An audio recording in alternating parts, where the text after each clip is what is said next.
Hello दोस्तों, आज के वीडियो में हम बहुत ही इंटरेस्टिंग जानकारी लेने जा रहे हैं।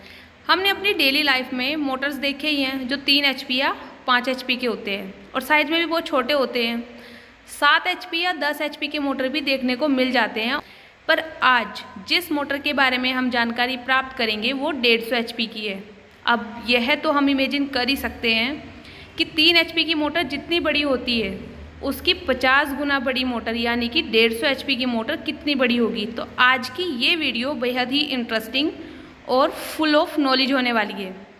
अब यदि इतनी बड़ी मोटर को यूज़ किया जा रहा है तो उसकी इंस्टॉलेशन, मेंटेनेंस और रिपेयरिंग के लिए भी एक अच्छे इलेक्ट्रीशियन की ज़रूरत होगी।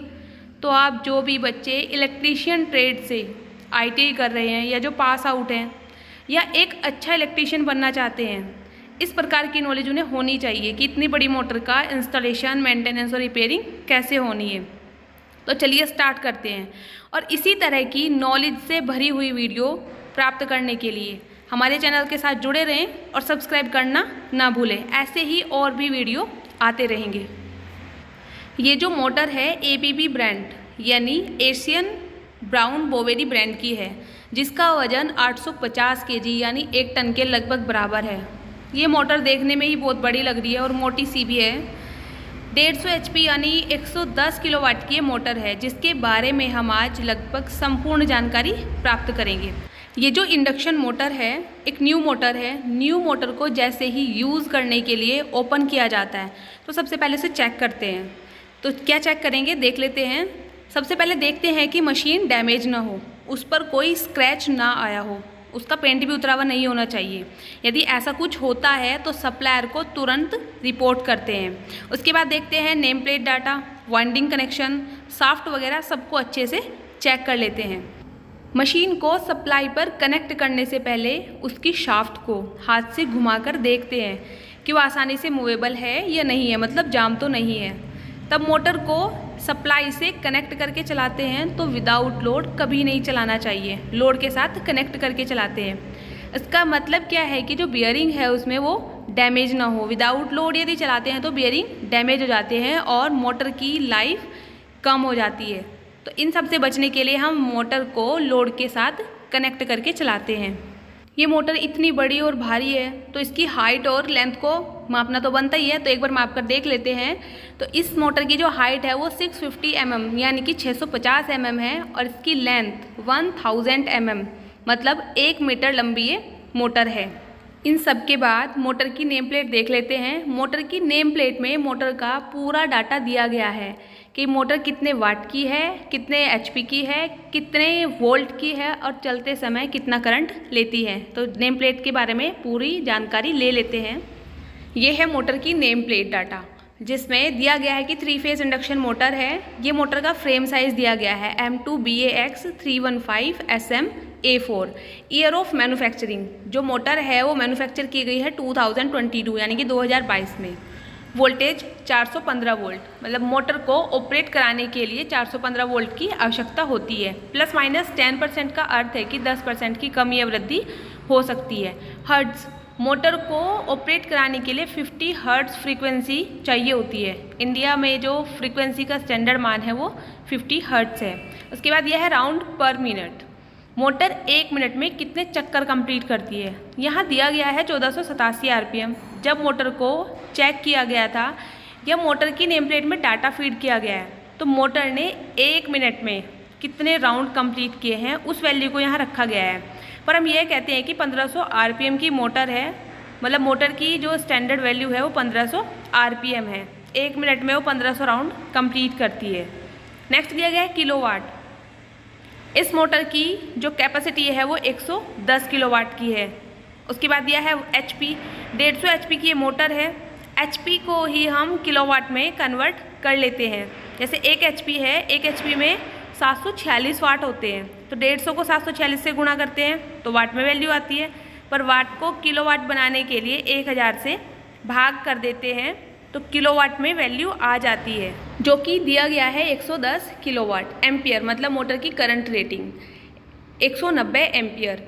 जब मोटर नो लोड पर होगी, मोटर को यदि फुल लोड पर कनेक्ट कर दिया जाता है तो मोटर नो लोड का लगभग 1.5 गुना करंट लेती है। नेक्स्ट दिया है cos फाई मतलब पावर फैक्टर। मोटर की पावर फैक्टर वैल्यू जो दी गई है 0.85 है, जो नो लोड पर है। मोटर को जब हम लोड पर कनेक्ट कर देते हैं तो मोटर का पावर फैक्टर 1 या लगभग उसके बराबर करने के लिए कैपेसिटर से मोटर को कनेक्ट करते हैं। नेक्स्ट दिया है एफिशिएंसी। मोटर की एफिशिएंसी दी गई है 94%। एसी मशीन जो होती है उनकी एफिशिएंसी 92 से 98% तक होती है। इस मोटर की एफिशिएंसी दी गई है 94%। एम्बिएंट टेम्परेचर मतलब जहां मोटर को ऑपरेट किया गया है उस जगह का तापमान 50 डिग्री सेल्सियस से ज़्यादा नहीं होना चाहिए। नेक्स्ट पॉइंट दिया है इंसुलेशन क्लास एफ। इस मोटर के लिए क्लास एफ इंसुलेशन का उपयोग किया गया है। क्लास एफ इंसुलेशन का जो टेम्परेचर होता है 155 डिग्री सेल्सियस तक होता है। और इस क्लास एफ इंसुलेशन के जो एग्जाम्पल है जैसे माइका, ग्लास फाइबर या एस्बेस्टस, जिनका यूज़ मोटर में बॉन्डिंग या कोटिंग पदार्थ के लिए किया जाता है। मोटर में 2 टाइप के बियरिंग यूज़ किए गए हैं, DN 6319 और NN 6316। DN मतलब ड्राइव एंड और NN का मतलब है नॉन ड्राइव एंड। यदि नंबर को हम सर्च करते हैं तो ये बॉल बियरिंग है। मोटर को ऑपरेट किया जाता है, स्टार्टिंग में टेस्ट भी किया जाता है, तो विदाउट लोड नहीं चलाते हैं। विद लोड हम मोटर को ऑपरेट करते हैं। तो मोटर को टेस्ट करने के लिए रेडियल लोड अप्लाई करके मोटर को चलाकर चेक कर लेते हैं।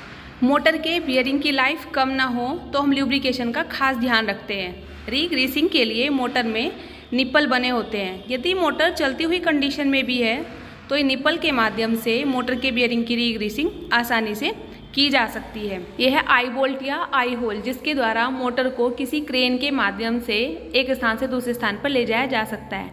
मोटर की बॉडी को अर्थ करने के लिए टर्मिनल है। मोटर में यदि कोई फॉल्ट आ जाता है तो उससे हम सुरक्षित रह सके तो इस टर्मिनल के द्वारा मोटर की बॉडी को अर्थ कर दिया जाता है। मोटर चलते चलते गर्म हो ही जाती है तो कूलिंग फैन के द्वारा मोटर को ठंडा किया जाता है। कूलिंग फैन के द्वारा मोटर का टेम्परेचर नॉर्मल हो जाता है। अब बात कर लेते हैं हम टर्मिनल बॉक्स की। जैसे ही हम टर्मिनल बॉक्स के कवर को हटाते हैं तो मोटर के टर्मिनल देखने को मिलते हैं, रेड, येलो, ब्लू, जिन्हें नाम दिए गए हैं U1, V1, W1, U2, V2 और W2।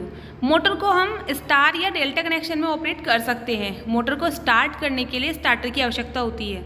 ड्यूअल स्टार्टर या स्टार डेल्टा स्टार्टर का यूज़ कर सकते हैं। वैसे तो हम ड्यूअल स्टार्टर का यूज़ नहीं करते हैं क्योंकि ये ज़्यादा HP की मोटर है तो ऑपरेट होने पर ज़्यादा करंट भी लेगी और ड्यूअल स्टार्टर सीधे लाइन से कनेक्ट होता है तो मोटर चलते समय ज़्यादा करंट लेती है जो कि हार्मफुल हो सकती है। इसलिए ड्यूअल स्टार्टर का यूज़ नहीं करते हैं। स्टार डेल्टा स्टार्टर का उपयोग करके मोटर को ऑपरेट कराते हैं। अर्थिंग के लिए अर्थ वायर को इस टर्मिनल से कनेक्ट किया जाता है और केबल के माध्यम से इन टर्मिनल को कनेक्ट करके इन होल से बाहर निकाल लेते हैं। ये है मोटर की एंड प्लेट, जिसको ओपन तो नहीं कर रहे हैं पर इस प्लेट को ओपन करते ही मोटर के इंटरनल स्ट्रक्चर को देख सकते हैं। ये ABB द्वारा मोटर को ओके किया गया है और मोटर को अच्छे से चेक करके टेस्टेड चिट लगाई गई है। 12 अगस्त 2022 को मोटर को अच्छे से चेक किया गया है और उसको फिट किया गया है। ये मोटर का फ्रेम है। ये मोटर की शाफ्ट है जिसको स्टार्टिंग में हाथ से घुमाकर देख ही लेते कि वो जाम तो नहीं है। मोटर की शाफ्ट में कीवे कट है।